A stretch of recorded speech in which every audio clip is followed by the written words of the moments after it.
Today we are going to talk about something very important, something many people forget while learning English and living busy lives. We are going to talk about how to love yourself again. This lesson is not only about language. It is about healing, confidence, and gentle growth. As you listen, relax your shoulders, breathe slowly, and remember that learning English is also a way to take care of yourself. Maybe you feel tired of trying. Maybe you feel you are not good enough. Maybe you compare yourself to others who speak English better, live better, or seem happier. If you feel this way, you are not alone. Many learners feel this pressure. Today, we will slow down. We will use simple English. We will use kind words. And we will practice together. First, let me tell you a short story. A woman named Sarah wanted to improve her English because she dreamed of working abroad. Every day, she watched videos and studied grammar. But every mistake made her angry with herself. She said, "I am stupid. I will never learn." One day, she stopped studying completely. She felt empty. Then a teacher told her something simple. Speak to yourself like you speak to a friend. That sentence changed everything. Now, repeat after me slowly. I am learning. I am allowed to make mistakes. Again. I am learning. I am allowed to make mistakes. Good. When you speak kindly to yourself, your brain feels safe. When your brain feels safe, learning becomes easier. Loving yourself again starts with listening to your inner voice. Ask yourself a question. How do I talk to myself when I fail? Do I encourage myself, or do I punish myself? Think about your answer. There is no right or wrong. There is only awareness. Many people believe self-love means being perfect or confident all the time. That is not true. Self-love means accepting your current level and still showing up. It means saying, I am not there yet, but I am on my way. Please repeat. I am not there yet, but I am on my way. Let us practice a small vocabulary set.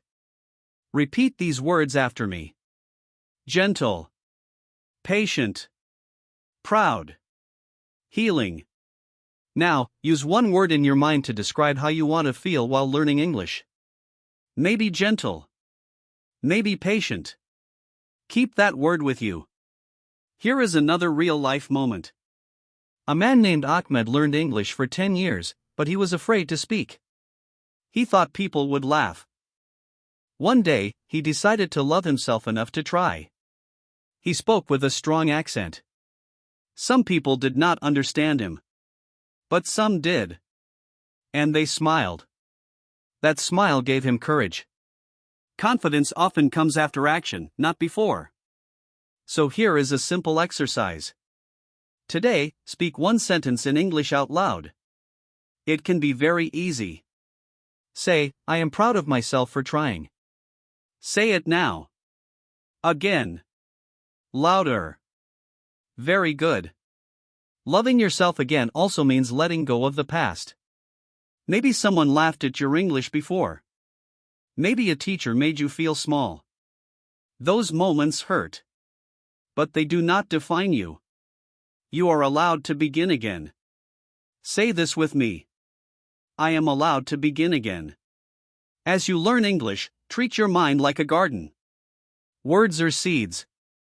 Kind words grow flowers. Harsh words grow weeds. Choose your words carefully. Every day, plant at least one kind sentence in your mind. Take a moment now to check your body. Are your shoulders tight? Is your jaw clenched? Learning happens in the body, not only in the head. When you relax, words flow more easily. Breathe in slowly through your nose, and breathe out gently through your mouth. Do this twice. Good. This small pause is an act of self-respect. Now let us connect this feeling to English practice. When you read, do not rush. When you listen, do not panic if you miss a word. Missing words is normal. Even native speakers miss words. The goal is understanding, not perfection. Say this sentence. Understanding is my goal, not perfection. Think about a time you learned something difficult before. Maybe riding a bicycle, cooking a new dish, or using a phone. At first, it felt confusing. With time, it became natural. Language works the same way. Your brain builds paths slowly. Trust the process. Repeat. I trust the process. Here is a simple speaking drill. Answer these questions out loud. What is one thing you did well this week? What is one thing you want to improve next week? Speak honestly. No judgment. This is practice for language and life. Sometimes loving yourself means setting boundaries. If you are tired, rest. If you are overwhelmed, take a break. Breaks do not mean quitting. Breaks mean caring. Say this. Rest helps me learn better. Let us add a few useful phrases. Repeat after me. It is okay to go slowly. I am improving every day. My effort matters. Excellent. Try to use one of these phrases today. Remember, you are not late. You are not behind. You are exactly where you need to be. Many learners start and stop many times. What matters is returning with kindness. Every return is a victory. Before we continue, smile gently. Yes, even if you feel silly. Smiling sends a message of safety to your brain. Safety opens the door to learning and healing. Keep going. You deserve patience today and tomorrow. Progress can be quiet and still real. Keep showing up with curiosity. Celebrate small wins, like understanding one sentence or speaking one word clearly. These moments build confidence slowly, and slowly is strong, steady, and lasting. Believe in your effort, your courage, and your growing voice today always. Take a deep breath and notice that you are still here. That matters. In this part, we will go deeper into understanding why we lose love for ourselves and how we can gently rebuild it while improving our English step by step. Remember, there is no rush. You are doing enough just by listening. Many people stop loving themselves because of expectations.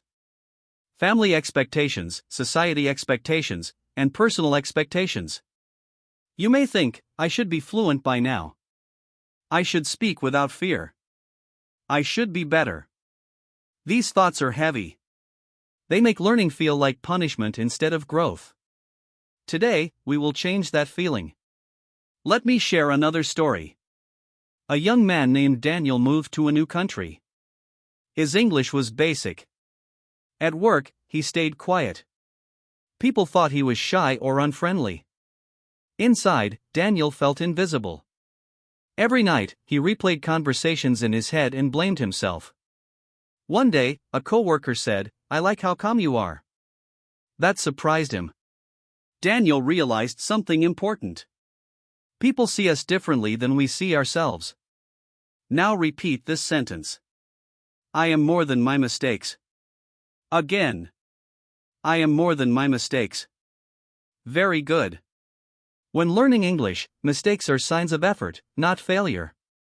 Loving yourself again means changing the story you tell about yourself. Instead of saying, "My English is bad," try saying, "My English is improving." Instead of saying, "I am slow," say, "I am careful." Words have power. Let us practice changing a sentence together. I am afraid to speak. Now change it to, I am learning to speak with courage. Say it out loud. You may notice something. The second sentence feels lighter. That is self-love in action. It does not ignore fear. It walks with fear.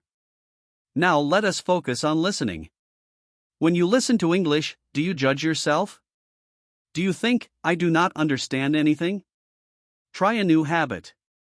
Listen for what you do understand. Even one word is progress. Pause the video sometimes and repeat a sentence. Repetition is not weakness. Repetition is training. Say this slowly. I learn by repeating. Again. I learn by repeating. Another important part of loving yourself is forgiving yourself. Forgive yourself for days you did not study. Forgive yourself for forgetting words. Forgive yourself for being human. Learning a language is a long relationship, not a test. Some days you feel close. Some days you feel distant. Both are normal. Let us practice a short forgiveness exercise. Put one hand on your chest if you can. Say, I forgive myself for not being perfect. Say it again. Good. Feel the calm. Now we will add some useful daily English phrases connected to self-care. Repeat after me. I need a short break. I will try again tomorrow. I am doing my best today. These sentences are simple, but they protect your motivation. Sometimes we think motivation comes first, then action. In reality, action often comes first. You do not need to feel confident to practice English. You need to practice to build confidence. Even 2 minutes matter. 2 minutes today is better than 0. Here is a small challenge. After this video, write or say 3 sentences about your day in English. They can be very simple. For example, today I watched a video. I learned new words. I feel hopeful. Try it later. Loving yourself also means allowing yourself to be a beginner. Beginners are brave. Beginners ask questions. Beginners fall and stand up again. If you are an intermediate learner, you are still a beginner in many areas. That is not a problem. That is a stage. Repeat this sentence. Being a beginner is brave. Again. Being a beginner is brave. Let us talk about comparison. Comparison steals joy. When you see someone speaking fluent English, you only see the result, not the years of practice, fear, and doubt. Your path is different. Your speed is different. And that is okay. Next time you compare yourself, try this question. What can I learn from this person instead of judging myself? This question turns jealousy into curiosity. Curiosity helps learning. Now a listening and speaking practice. Answer these questions out loud. What is one English skill you like? What is one English skill you want to grow? Take your time. Speak slowly. Clarity is more important than speed. You may also notice emotions while learning. Frustration, shame, boredom, excitement. All emotions are allowed. Do not push them away. Notice them and continue gently. Emotions pass, effort stays. Let us learn one new word. Compassion. Compassion means being kind to someone who is struggling. Usually, we give compassion to others, not ourselves. Today, give some compassion to yourself. Say this. I treat myself with compassion. Another story before we continue. A woman named Lena practiced English every morning for 5 minutes. Some days she felt good. Some days she felt tired. After 6 months, she noticed she understood movies better. The change was quiet but real. She smiled and said, I am proud of myself. That moment was powerful. Progress is often silent. Do not wait for big success to feel proud. Feel proud for consistency, effort, and courage. These are real achievements. As we move forward, remember this feeling. Gentle focus. Kind effort. Slow confidence. You are rebuilding trust with yourself. Trust grows when you keep promises. Even small promises like listening today. Take another deep breath. Relax your face. You are doing well. You are learning English, but you are also learning patience, resilience, and self-respect. These skills stay with you forever.